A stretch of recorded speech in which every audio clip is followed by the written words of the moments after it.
Well, hello again, friends. It is me, Chris, on the corner of the cob therapy couch. Will I continue using that? Yes, I will. So in this video, I'm going to talk about again. I probably will say this every single time. Thank you guys so much for your comments and views, and I promise you, I'm trying to answer them and respond. So I appreciate that. Thank you very much.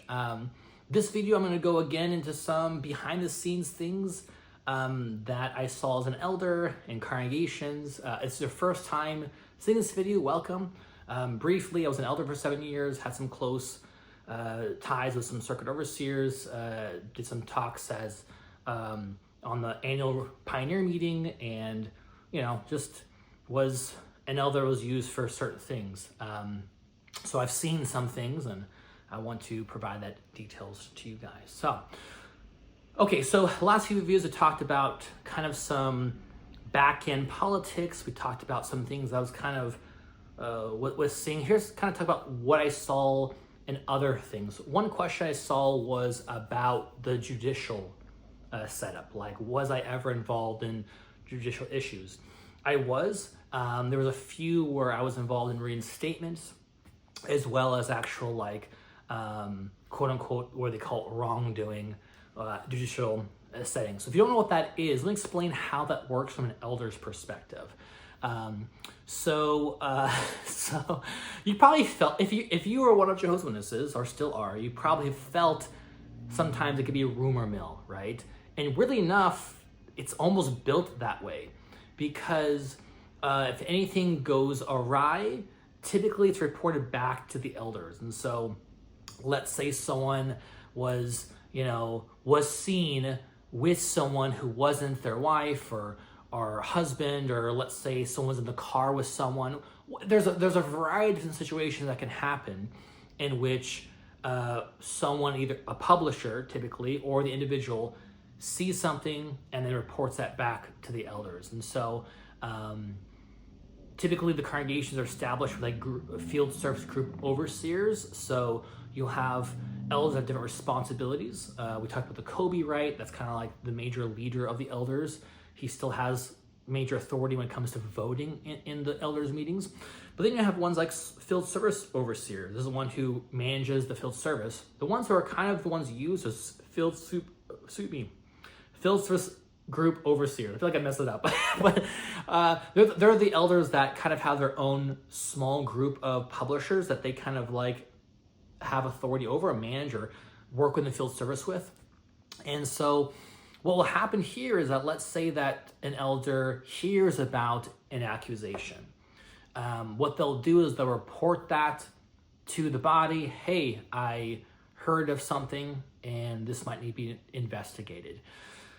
When that does happen, the brothers, typically the Kobe, will send out a message or text message to all the body of elders to discuss the matter, or assign two brothers to investigate the matter. Typically, this is done in an actual elders meeting.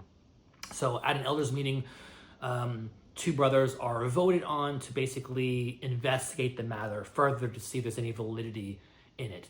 So they'll go to the person and kind of see whether or not whatever it was actually happened. If they come back then later with yes, no, whatever it is, and at that point, if it's considered a judicial issue, three elders would be assigned by the body to therefore handle the judicial arrangement. And the three elders are basically one leader. I forgot the name off the top of my head right now, but and then two others. But there's going to be always three in a judicial meeting. And they will therefore invite the person to a meeting, and if you were disfellowshipped or understand this, you probably have gone through different things. Some people, they're treated just fine. Unfortunately, there's many who have not been treated well. And typically, as you kind of hear in the previous video about how appointments work and how politics were kind of part of this, you'll have elders who sometimes are less than kind, less than considerate, will ask questions that are demeaning or inappropriate, specifically when it comes to sisters or women. They may ask questions on a sexual nature in order to figure out if it's judicial. And it doesn't feel good. So for ones there, and even some elders, like, this is like, and then, so it's just an awkward situation. But again, you're kind of carrying on with, well, this is the arrangement that God set, right? And so it's just kind of sad that that's how it goes about. So during that meeting, if the elders will ask the person to leave, and then they'll discuss whether or not this person will be disfellowshipped or reproved. And those are two different ones. So disfellowshipping is when the person, once they leave, will have really no contact. It actually starts when it's announced from the platform, from the stage at the church or at the Kingdom Hall, that so-and-so is no longer one of Jehovah's Witnesses. And prior, they used to actually announce why they're not. So think about that. This is probably, this change stopped, I think, about 15, 20 years ago, where they used to announce this person was disfellowshipped due to sexual immorality, or they would actually announce why the person was disciplined. Like, holy shit. And now they don't do that, but still it's messed up. So when someone's disfellowshipped and it's announced, they lose all contact. They can't talk to anyone outside of the church or outside the Kingdom Hall. They can't make friends with someone at school or at their work to have some social feeling. They're in this social isolation. They cannot associate with the members of their own family if they're one of Jehovah's Witnesses. They can't associate with their friends if they're one of Jehovah's Witnesses. Because remember, at this point, a Jehovah's Witness doesn't have any friends that are outside of the Kingdom Hall. So they really are in this bubble of social imprisonment. It's very, very sad. And here's where it gets very sad, even more sad than that, is depending on the judicial committee on, quite frankly, how loving and forgiving they are, which is sad to say that. This is not something that Jesus is doing, right? This is not something that somehow God is delivering. This is three brothers, depending on their makeup, on how forgiving and loving they are. And this is where it gets messed up. You can have two congregations who the person did the same offense, and they both have different sentences or different lengths of time they have to be disfellowshipped. Now, this arrangement was technically modified a year ago, just around where I left. So actually, that was probably 14, 15 months ago, is where it was modified just before I faded out. But still, it's was an unloving arrangement. So at least you kind of know that area, and you just it's kind of a roll of the dice on who we signed. And I know, talking to many, they're like praying, right? Like, oh, please don't let brother so-and-so be part of that, because they just know he has a very harsh personality. And so you're really hoping, weirdly enough, that you'll get assigned loving brothers, and something doesn't happen. We actually are considerate and kind and don't ask like pressing questions and care about you as a human being, right? Weird how that's... So that's the arrangement there. And so I definitely have seen some odd things, people asking questions that were inappropriate, or I had to kind of restructure their question in a way that leaves them respectful as well as a person. It's kind of exhausting. So that's how that works. And so I want at least kind of cover that, yes, I was involved in judicial matters, and some had good experience, some had not. And unfortunately, it all depends on the brothers assigned to that. So hopefully that helps understand there. Now, some things that I saw that was just kind of, and again, I want to kind of balance this, because as an elder for 7 years, just being one of Jehovah's Witnesses for 38 years, since I was birthed, I think I was baptized right at 15 and a half. So however you want to categorize that, 25 years as an actual baptized witness. But either way, I was raised in it, so it was kind of my thought process was there. You just kind of see things that are just kind of oh, this is kind of interesting. And I just want to balance that I have seen and been friends with some very loving brothers and sisters, right? And some wonderful people who I would not consider to be evil or consider to be malicious in any way. They're just part of this kind of process, right? That kind of brainwashes people. And then I've also seen ones who are just kind of not the greatest, specifically ones who are kind of more, not superficial, but just holier than thou a little bit, self-righteous. They just kind of have this pompous attitude about them. I've seen, unfortunately, quite a few of those, specifically, which again, in this video, you'll probably hear me cussing once in a while, but ones who are just very don't cuss, even using the word fart was considered inappropriate and to counsel you based upon those things. And so just very sensitive and really enough, at least from my perspective, seeing ones, the most sensitive ones are typically the most harsh ones. It's kind of, at least in my experience, the ones who are the most sensitive and the most prickly typically are the least loving. So the ones that I've typically saw self-righteous, most of the time they didn't have a lot of empathy. They didn't really understand other people. They just kind of were very like triggered and very, very harsh.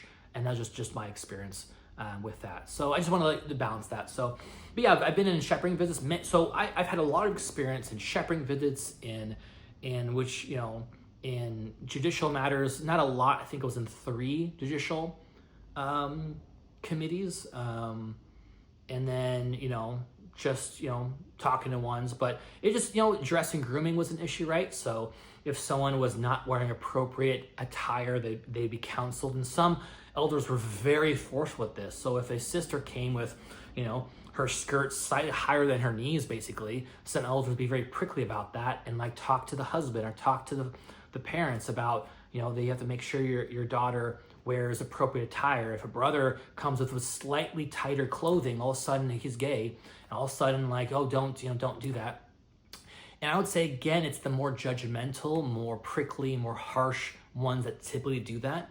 Very rarely will you have, at least in my view, someone who's a sweet, kind brother who will really kind of point that out. If they do point it out, it's because they're told to point it out by the body of elders, and due to an appointment or something like that, or trying to like, you know, so it just kind of creates this like little element. And it's sad because in my experience in the congregation, probably ones can maybe vouch for this, and this is just my experience, maybe you can share yours too in the comments, is that you just kind of feel this pressure. You're in this pressure cooker and you're constantly judged by others and everything you do, how much you comment, when you come into the hall, when you leave, your dress, your attire, your grooming, your speech, your conduct is all kind of, it feels like it's under a microscope. And some congregations are much more severe with this. And again, I mentioned in the previous video, typically the elder body's harshness as a aggregate, as a total, will pour over into the congregation. So if you have a good portion of harsh, critical elders, unfortunately, you're gonna have this type of like even harder structure. If you're in a congregation that has much more loving, kind, empathetic, sweet elders, you typically will have a much more sweet, kind, loving, not as stressful congregation. So unfortunately, that social structure is slightly different from congregation to congregation. And in my experience, it goes always back to the elder body and how many of those brothers are actually, I consider to be, you know, kind, loving, caring people who actually like have empathy and you know what I'm saying? Like, as ones who are more like, you know, very like by the book and very harsh and just are very like kind of more critical. So yeah, I saw ones that, you know, just asked appropriate questions, got upset. I had an elder come up to me one time and be upset at me, and I'm a pretty calm person. I'm just being like I'm pretty calm, but like holy shit, I was about to punch the fuck this guy out. Like I was super pissed. He took me in the back and he was like, and it was because we were voting on something and I didn't go with his vote. Well, his vote was a piece of shit. I forget what it was. It was something about like anytime votes went where it was like harsh on the congregation or somehow unloving, I was like, fuck that. Like, you know what I'm saying? Like, no. And again, I of course would not use cussing in those meetings, and I would be very, you know, but I still would raise my hand, like, I don't think that's an appropriate thing. And so he pulled me in the back, and his brother is a brother that really should have been appointed in the first place, very harsh and critical anyways, and so this is one that, of course, is a friend of one of the Kobe's. He pulled me in the back and just was kind of in my face a little bit about how dare I not take his side in these meetings. And I was just trying to be calm and just collected, and I could just feel my stress coming out. And I was super sharp with him. And I just basically told him, like, I will not bend to people. I was like, fuck, I was like straight up, I will not bend to people. The Bible says or it doesn't. So I was very like, and this was years before I left, and I was just like very like to the point. And so, and he, of course, he took the more like, well, he apparently has some built up anger, Chris. I'm like, what the fuck? Maybe I do. Okay, maybe I do. Apparently, I'm in a fucking pressure cooker. So things like that happen just all the time. You don't see those things, right? Because again, when the elders come out, they put the mask on, right? Many of them, and they walk down and they talk about stuff, and then it just like they're typically slightly more critical in the back. Like if you're being appointed, they're gonna take everything. They're just gonna analyze everything, be super critical. And it becomes this voting and political thing, and not about actually people's qualities and how loving they are and caring and actually how they truly follow the Bible. So it's just kind of very strange. They say it is, but really in those meetings, again, depending on what congregation you're in, it doesn't really work that way. What I will say, and I think this is important to note because some people don't know this, is that in the actual back room, every congregation has a secret box that the congregation has. And this is typically guarded or the secretary, who's an elder. He's a secretary. He kind of has that in his possession. Normally it's in the back room, locked up. Typically now it's probably in the home of one of the secretaries. But this has all the information in the congregation about what is going on. So any publisher in there will have all their publisher cards. So when you switch congregations, a card is sent with you. So the elder body and the previous congregation will write a letter about you, everything that's known about you. So if the elder body has some negative things about you, depending who's writing it, here's what's interesting. And if the brother who's a secretary is a loving brother, typically the letter will be much more caring. If the secretary is known for becoming more harsh and critical, typically the letter is slightly more critical. Now, typically the secretary will have to share this with the body of the elders, or at least the Kobe and the service overseer, because those three brothers are kind of the quote unquote major authority. They can actually make some decisions without the whole body. So the secretary, Kobe, and service overseer is kind of the kind of three trifecta. They're kind of like have the most quote unquote power out of all elders there, and they make certain decisions that sometimes they don't need the body of elders for. These are minor things. Anything to do with major changes, the whole body will be there voting on that. Anyway, so there's this secret box that has that. I thought it was interesting that, and again, if you were disfellowshipped or reproved in the congregation, we'll have information about that inside of that. And unfortunately, for many years, that was used against brothers being appointed. And if you did something wrong, let's say that you watched pornography or you drank too much, right? You got drunk once or twice. Oh God, right? You will be removed, or whatever it is, like specifically for privileges, and then that will be kind of carried with you a little more. So things you've done in the past, kind of depending on the congregation and the body of elders, will be viewed more harshly than others. So again, if you're a brother who I haven't been appointed a long time, honestly, I was told this when I was younger, that you just have to move congregations. It was almost like this kind of like this thing, like, yeah, if you're not being appointed in there, just move to another congregation, and depending on that, you'll probably be approved more. So it's just so strange. Like, you can play this political area by moving certain congregations that are typically more loving and appoint more, and you're probably going to be appointed in that area because probably those brothers are just much more caring and kind and don't really look at your past with underneath a microscope. But one thing I want to mention too, which is really fascinating, is this was probably a year, 2 years before I faded out. No, this was probably 4 years ago. 4 years before I faded out. It was during COVID, a little after. It was actually during the Australian Commission stuff, which is interesting. It actually happened, I believe, after that. Is that all the congregations got a letter to shred documents inside of this folder. So the secret folder had a lot more information about all members for years and years and years. Like, it was like a dirt pile of like everything bad people have done. And then we were told, the secretary was told specifically to shred these documents and only have specific ones, specifically anything with child, anyone who was around child pornography or any type of child molestation, that file never gets destroyed, and it's in there. So they permanently have this as an actual thing in there, so you kind of know who has done what. And that stuff has changed too, like I mentioned before. During this time period, the Shepherd book changed on that. And so it's just like, it's crazy. And again, no elders are told like why changes are made. And then of course, once you leave, you realize like it's how crazy, connected it is to others, these events. And then after these events happen, you could, I remember, oh yeah, I remember we're told to shred documents after that. That's interesting. It's just like, it's just really strange. And so, yeah, so that's, I'll try to keep it short. I feel like, sorry again for going off kilter there, but yeah. What I'll say is that, again, a more balanced way is that every congregation is different. Every body of elders is different. And how that's assembled is kind of different. But again, from the vast majority of congregations I've been to, typically there's this feeling of like you're underneath a microscope and everyone has to be perfect. And it puts a lot of pressure on brothers, puts a lot of pressures on sisters.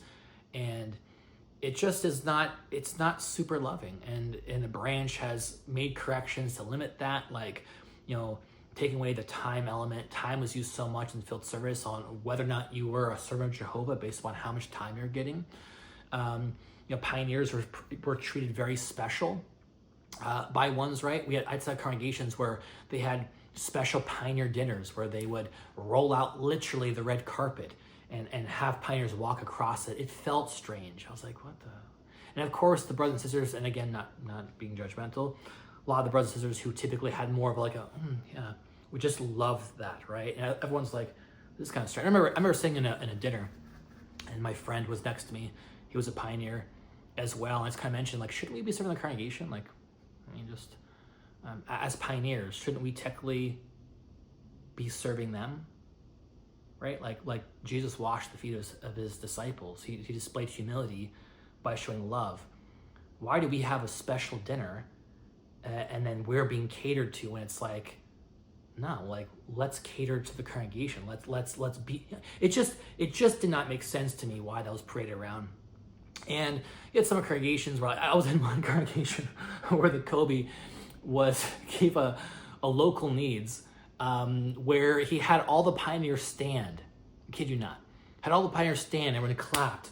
Yes, thank you for your service. It's just, what I'm saying? Like, it creates this feeling that titles are important, that somehow this is important, and it's not. It's not important. Caring about people is important. Showing love and consideration, being forgiving, understanding, having compassion, that is vastly more important than a title you have. Like, fuck the title. That doesn't, what I'm saying? That doesn't mean anything. And unfortunately, many did not have that mentality. It was just like, you're a pioneer, you're better, you're an elder, you're better. And it just created this hierarchy of just suppression a little bit and just feeling like, and if you're a publisher with no responsibility, you kind of feel like shit. And it creates this feeling of just like, what I'm saying? Like, that social structure, very damaging to people's psyche, to their value of themselves. It isn't healthy. It isn't healthy. I get being a good person, 100%, be a good person.